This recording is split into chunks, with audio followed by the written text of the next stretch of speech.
Welcome to the Job Hunt Insider, where top talent acquisition professionals reveal what really matters in hiring. Get the inside scoop to land your next job.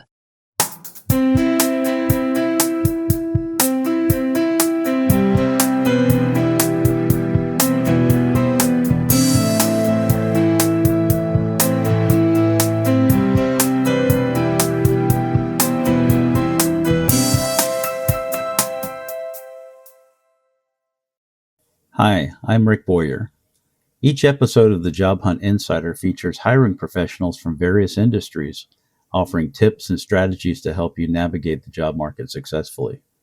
Whether you're starting fresh or changing careers, our goal is to give you the edge you need. Hi, everyone. Rick here. This episode, like the last one, is coming from a hiring manager's perspective. If you're in the middle of a job search, or even just thinking about one, I want to talk to you about something that most people know they should do, but often don't do very well: networking. I'm not talking about awkward small talk, passing out or collecting business cards, or blasting out, "I'm looking for a job" posts on LinkedIn. I'm talking about building a network that actually works for you when you need it. This is something I learned the hard way. When I was out of work earlier in my career, I didn't have much of a network. I relied almost entirely on online applications and my own effort. Eventually it worked out, but it was much harder and slower than it needed to be. Once I landed on my feet, I made a point to build and maintain relationships. And those relationships helped me through multiple career transitions later on. That's what I want to help you do, especially if you're job hunting right now.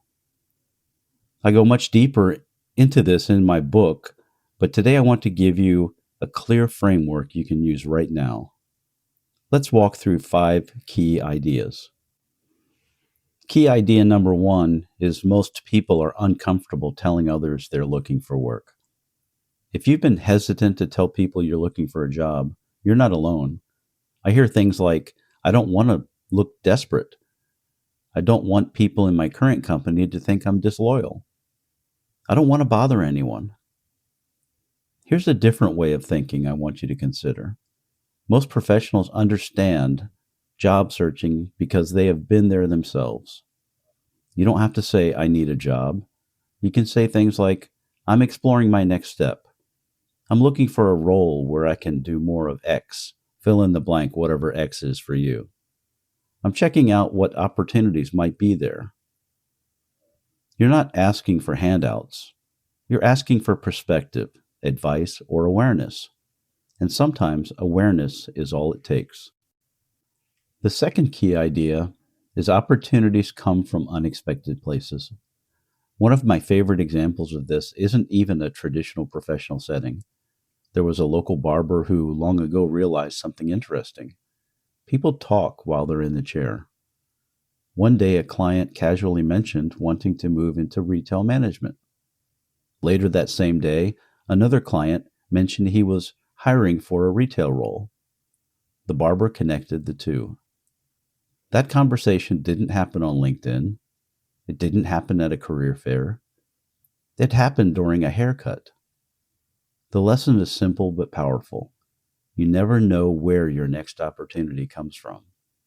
Friends, family, neighbors, church groups, sports leagues, former coworkers, casual acquaintances. If people don't know what you're looking for, they can't help you. Key idea number 3 is think in terms of circles, not just professional contacts. When people hear networking, they tend to think very narrowly. Recruiters, hiring managers, executives, you get the idea. That's only one circle. I want you to think in terms of multiple circles: friends and family, current and former coworkers, mentors or former supervisors, professional or industry groups, online platforms like LinkedIn. Each circle plays a different role. Former coworkers can vouch for how you work. Mentors can give guidance and make introductions. Friends and family often know people you'd never cross paths with otherwise. You don't need to work on creating all these circles at once. However, while you build your network, you need to foster the circles you already have. The fourth key idea is to stay in touch before you need something. This is where networking breaks down for a lot of people. They disappear for years and then suddenly reach out when they need help. A much better approach is simple consistency. A quick check-in, a congratulations message, sharing an article, a how's it going note, and just as important, look for ways to help others. I once had a former coworker reach out to me on LinkedIn, asking if I could connect him with the right people at my company. I made the introductions. No big production, just helping someone out. Here's the thing. When you help people genuinely, they remember. And when you need help later, those doors open much more easily. Networking works best when it's reciprocal, not transactional. Key idea number 5 is you can be strategic without being loud. Some of you may be thinking, this sounds great, but I can't be public about my search. That's okay. You don't have to announce anything publicly to network effectively. You can reach out one-on-one, be selective about what you share, ask for discretion, frame conversations around learning and exploration. Networking doesn't require broadcasting. It requires intention. Now let's bring it all together. Here's the bottom line. Your next job is probably not coming from a job board alone. It's far more likely to come from someone who knows what you're looking for, trusts how you work, or remembers that you helped them at some point. If you take nothing else from this episode, take this. Start telling people, strategically, what you're aiming for, and start doing it now, not when you're desperate. While it's fresh in your mind, consider taking some action steps now. Here is a quick action plan for networking now. These will also be in the podcast notes, so be sure to check that out. Decide what you're exploring for, not what you're asking for. Write down 5 people you could reconnect with this week.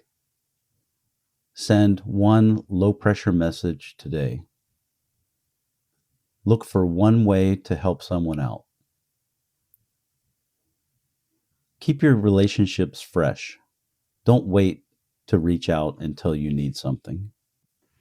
If you want additional practical examples, outreach ideas, and deeper guidance on how to build a network that supports your career, I cover this in much greater detail in my book, The Job Hunt Insider: Essential Strategies for Resumes, Networking, Interviews, and Salary Negotiation. The book walks through the ideas I'm discussing here and a lot more, but with added depth and structure. You can find the Amazon book link as well as how to connect with me on LinkedIn in the show notes. Thanks for listening. If you found this episode helpful, please subscribe and leave a rating or review. It helps others to discover the podcast.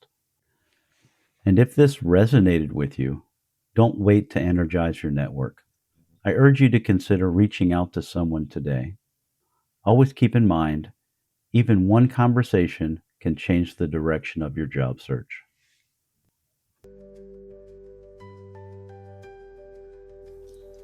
Thanks for tuning in to the Job Hunt Insider, your go-to podcast for navigating the job market with confidence. I'm Rick Boyer, and I hope today's episode gave you some valuable insights. Don't forget to check out our other episodes, packed with tips, trends, and tools to supercharge your career journey. Know someone on the job hunt for a new role? Send them our way. Together, let's turn the job search into a smoother, smarter adventure. Stay tuned for more, and remember, your dream job is one step closer every day. Catch you in the next episode.